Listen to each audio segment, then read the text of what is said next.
Welcome dear students. जैसा कि आपको पता है that I am dealing with chromosomal theory of inheritance और फिजिकल बेसिस ऑफ हेरिडिटी। हमने पार्ट 1 आपके लिए लोड कर दिया है और पार्ट 2 आज हम देना चाह रहे हैं।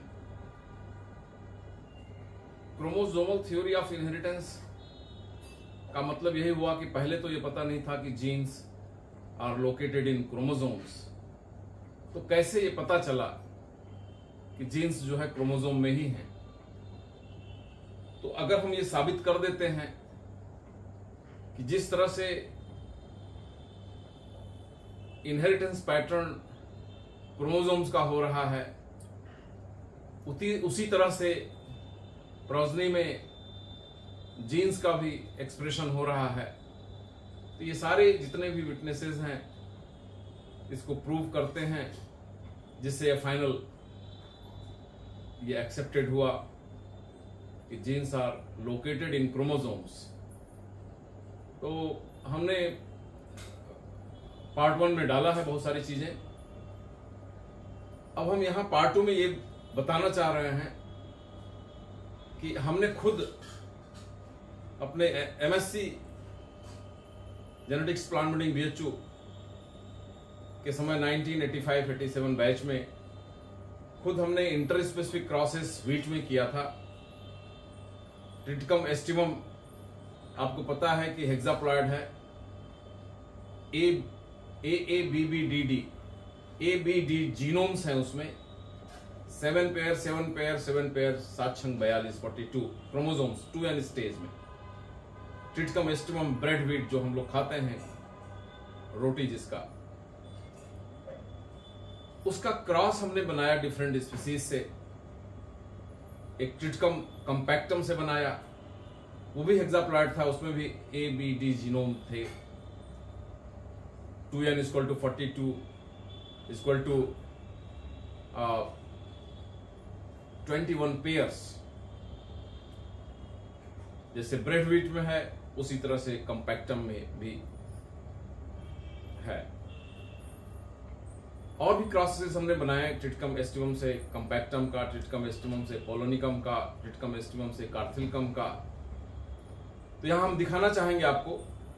अब वो थीसिस तो यहां मैं नहीं ले पाया हूं, लेकिन हाँ उसके फोटोग्राफ्स हैं, मैं दिखाऊंगा कि किस तरह से बिहेवियर क्या हो रहा है उनका। अगर ट्रिटिकम एस्टिवम और ट्रिटिकम कंपैक्टम को क्रॉस कर रहे हैं, तो जैसा हमने कहा कि 2n = 42 है, n = 21 और सोमेटिक सेल में 21 पेयर्स, दैट इज 42 क्रोमोसोम्स। लेकिन गैमीट्स में एक ही सेट जाएगा। 21 पेयर्स में से 21 यूनिवैलेंट 21 यूनिवैलेंट सेपरेट होंगे, ये आपको पता है। तो कंपैक्टम भी हेक्साप्लॉयड है, ट्रिटिकम एस्टिवम भी हेक्साप्लॉयड है। अगर उसके क्रॉसेस करते हैं तो उसमें कोई एबनॉर्मलिटी मियोसिस में नहीं आती है। जब एबनॉर्मलिटी मियोसिस में नहीं आती है तो फिर उसकी प्रोजेनिस में भी कोई एबनॉर्मलिटीज नहीं होंगी। क्रोमोसोम्स बिहेवियर ठीक है, पेयरिंग ठीक हो रहा है। लेकिन वहीं पर अगर हम ट्रिटिकम पोलोनिकम जो वाइल्ड स्पीसीज है, वो टेट्राप्लॉयड है। AABB जीनोम है, DD नहीं है उसमें। तो 7 4 28 इस तरह से उसके क्रोमोसोम्स हैं। और ट्रिटिकम एस्टिवम 42 है। 42 का मतलब कि 21 पेयर्स। ये 28 टोटल 2n = 28 तो 14 पेयर्स ट्रिटिकम पोलोनिकम में। तो डेफिनेटली उनका जब क्रॉस करेंगे आप, उसका जब प्रोजेनी लगाएंगे तो उसमें एबनॉर्मलिटी आएगी। तो वो एबनॉर्मलिटी क्या क्रोमोसोम लेवल पे दिख रहा है आपको मियोसिस में, वो सारी चीजें यहाँ हम लोग अभी डील करेंगे जो हमने किया था एमएससी में, जो मैंने पाया था। तो जैसा क्रोमोसोम बिहेवियर करेगा वैसा ही प्रोजेनी बिहेवियर करेगा। इसका मतलब कि genes are located in chromosomes. तो यहां पे आप देखना चाहेंगे तो देख सकते हैं, हमने Triticum aestivum bread wheat 2n = 42 = 21 pairs, n = 21 chromosomes.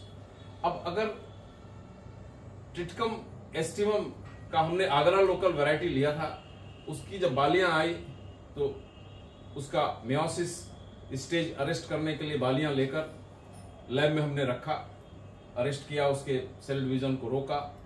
रोकने के बाद मेयोसिस पर्टिकुलर डिफरेंट हमने सेल्स स्टडी किए।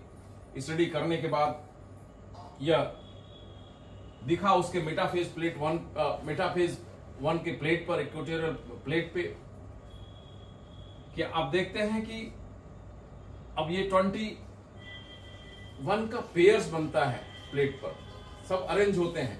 वैसे नॉर्मल सेल्स में जब मियोसिस नहीं हुआ रहता है, नॉर्मल सेल्स बिहेवियर करता है सोमेटिक सेल्स में, तो चारों तरफ स्कैटर्ड रहते हैं, वो 42 उसमें रहेंगे। लेकिन जब मियोसिस की तरफ बढ़ते हैं तो मेटाफेज प्लेट 1 पर अब 1 से जुड़ेगा, बाइवेलेंट होंगे, 2 से, 3 से, 4 से, 5 से, 6 से, 7 से, 21 से। सबकी नंबरिंग है, सभी क्रोमोसोम्स की, सबके अपने अपने पेयर्स हैं, वो पेयर्स यहां जुड़ जाएंगे। यहां भी हम, ये तो हमने बनाया है, ये हम यहां आपको दिखाना चाहेंगे कि ट्रिटिकम एस्टिवम ये हमने आगरा लोकल हमने लिया था। ट्रिटिकम एस्टिवम आगरा लोकल,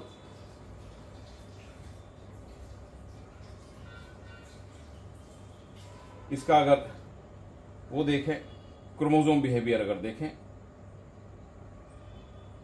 तो अभी हम मेटाफेज प्लेट पे दिखा रहे हैं। ये दो अलग अलग सेल्स का हमने लिया है। यहां आप देखिए कि बाइवेलेंट दोनों में, इसमें भी आप देखें बाइवेलेंट बहुत अच्छे से दिख रहे हैं ट्रिटिकम एस्टिवम का। और वहीं पर हम आगे बढ़ते हैं, अगर एनाफेज 1 पे अगर जाते हैं, वहां भी हमने बनाया है। तो 21 अगर आप काउंट करेंगे, ये देखिए, ये हमने खुद अपने थीसिस में जो हमने काम किया था, उसकी बालियां निकालकर उसके क्रोमोसोम स्टडी किए और फोटोग्राफ्स लिए, वो अब मैं आपको दिखा रहा हूं। ये देखिए आप, 21 दोनों पोल की तरफ जा रहे हैं क्रोमोसोम्स। अगर आप काउंट करेंगे यू विल गेट 21 यूनिवैलेंट्स। ये सेपरेट हो गए मेटाफेज प्लेट के बाद, एनाफेज 1 पे सेपरेट हुए हैं। सेपरेट होने के बाद अब यही मेल फीमेल गैमेट बनाएंगे। अगर ओव्यूल में हुआ, आपके ओवरी में हुआ, तो ये ओव्यूल बनाएंगे 21 क्रोमोसोम का, ये 21 क्रोमोसोम का अलग अलग ओव्यूल बनेगा। अगर एंथर्स में है तो पॉलन ग्रेन बनेंगे 21 क्रोमोसोम के। और यही फिर क्रोमोसोम जब गैमेट बनते हैं, यही फिर मेल और female, male gamete pollen grain हुआ, फीमेल गैमेट ओव्यूल हुआ, और ये दोनों अगर सेल्फ पॉलिनेशन होता है, ये दोनों अगर मिलते हैं तो फर्टिलाइज करते हैं, जाइगोट बनता है, और उस जाइगोट में फिर 42 क्रोमोसोम्स हो जाएंगे। इसके बाद सेल अपना डेवलप होना शुरू करेगा। तो यहां हमने दिखाया कि ट्रिटिकम एस्टिवम का मेटाफेज में कोई एबनॉर्मलिटी नहीं, एनाफेज में कोई एबनॉर्मलिटी नहीं। ट्रिटिकम एस्टिवम और ट्रिटिकम कॉम्पैक्टम का भी हमने जो पाया था वो भी इसी तरह से था। यहां भी देख सकते हैं बिल्कुल वैसा ही था।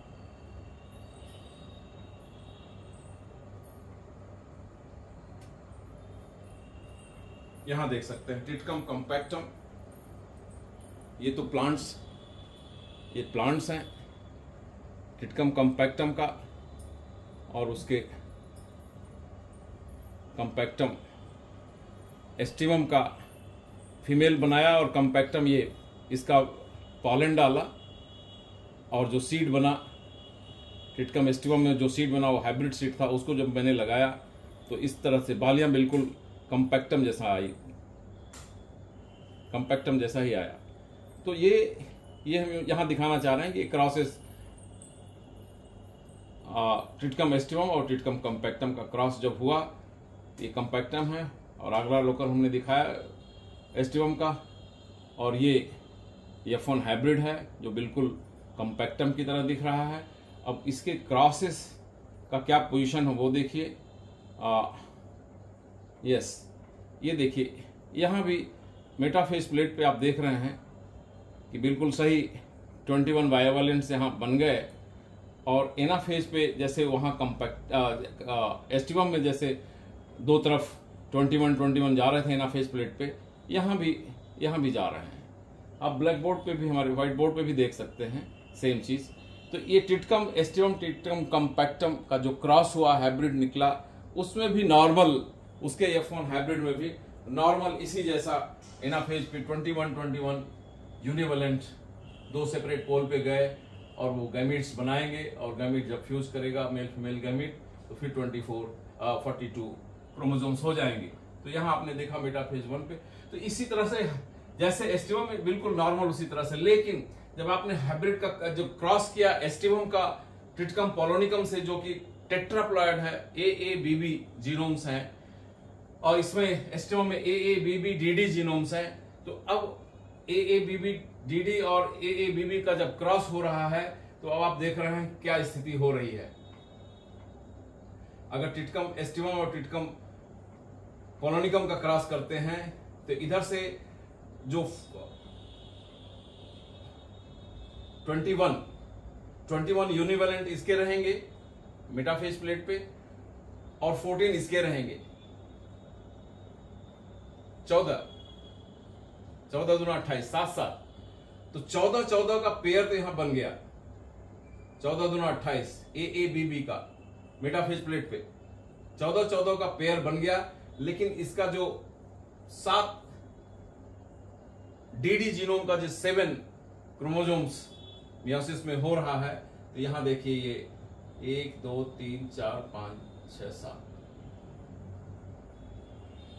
7 यूनिवेलेंट्स छिटक जाएंगे, उनको कोई स्थान नहीं मिलेगा। उसी तरह से एनाफेज में जब आप जाएंगे तो आपको ये यहां पे अगर गिने तो 21 जाएगा, 1 2 3 4 5 6 7 8 9 10 11 12 13 14 जाएगा। 14 दूना 28, 14 के पेयर्स बन जाएंगे। लेकिन 7 जो है अपना 14 के वो निकलेंगे गैमेट्स बनाने में, लेकिन 7 लैगार्ड्स हो जाएंगे। 1 2 जिसका डी का जो एक आया है वो 7 डी का जो 7 होमोलॉगस क्रोमोसोम है यूनिवेलेंट, वो फंसा रह जाएगा और वो कहीं भी नहीं जा पाएगा। तो इस तरह से आपका एबनॉर्मलिटी F1 हाइब्रिड्स में आप देख रहे हैं कि एबनॉर्मलिटी यहाँ पे क्रोमोसोम लेवल पे है, तो उसमें भी है, क्रोमोसोम लेवल पे भी है, और मॉर्फोलॉजिकल उसमें हाइब्रिड्स में भी दिख रहा है। यहाँ हम थोड़ा सा दिखाना चाहेंगे कि एक्चुअल जो हमें मिला था अपने थीसिस वर्क में, जो हमने यहाँ बनाया है वही मैं यहाँ दिखाना चाहता हूँ टिटकम पोलोनिकम का।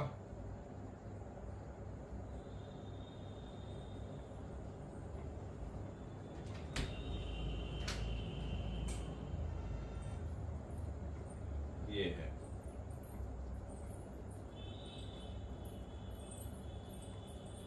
टिटकम पोलोनिकम, यहाँ पे आप देखें टिटकम एस्टिवम और टिटकम पोलोनिकम का जब क्रॉस किया गया, ये है पोलोनिकम, ये है F1 हाइब्रिड, यह है पोलोनिकम, इसका पॉलन लेके एस्टिवम में डाला गया था। F1 हाइब्रिड ऐसा मॉर्फोलॉजी आया। अब इसी का हमने टेस्ट किया, इसका वो क्रोमोसोम्स क्रोमोसोम बिहेवियर जब देखा गया तो यहाँ देखिए, जैसा वहाँ मैंने दिखाया ब्लैक बोर्ड पे, व्हाइट बोर्ड पे, देखिए मेटाफेज प्लेट पे 14 के तो बन गए बाइवेलेंट, लेकिन 7 यूनिवैलेंट्स ही रह गए, 7 यूनिवैलेंट्स रह गए। इसी तरह से एनाफेज स्टेज में भी आप देखें कि 14 दोनों दो पोल की तरफ जा रहे हैं और 7 1 2 3 4 5 6 7 बीच में फंस गया। यह एबनॉर्मलिटी क्रिएट कर रहा है। तो जिस तरह से क्रोमोसोमल बिहेवियर में एबनॉर्मलिटी दिख रही है, उसी तरह से वो जो भी जीन्स वहां फंस रहे हैं वो फिर एबनॉर्मलिटी लाते हैं। F1 स्टेरिलिटी भी काफी हद तक लाता है। तो F1 में स्टेराइल बहुत कम सीड्स बनते हैं, ये सारी चीजें उसमें दिखाई देती हैं। तो यहाँ हम जस्ट यहाँ कोरिलेट करना चाहें कि क्रोमोसोमल बिहेवियर के आधार पे आपका किस तरह से जीन्स बिहेव कर रहा है। अगर क्रोमोसोम एबनॉर्मल हो रहे हैं तो पेरेंट्स मॉर्फोलॉजी फिनोटाइपिक स्टेज में भी आप उसको एबनॉर्मलिटी देख रहे हैं। तो इससे प्रूव होता है कि genes are located in chromosomes. यह भी एक उदाहरण आपके लिए सामने है जो खुद हमने अपने रिसर्च में, MSc के रिसर्च में हमने किया था 85-87 में। और इस तरह से हम आगे और बताएंगे क्रोमोसोमल थ्योरी ऑफ इनहेरिटेंस के बारे में अगले लेक्चर में।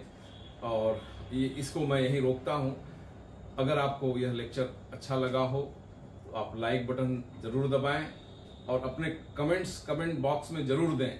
और अगर सब्सक्राइब नहीं किए हैं तो और ज़्यादा ज्ञान फंडामेंटल क्लियर करने के लिए आप चैनल को जरूर सब्सक्राइब करें। Thank you very much.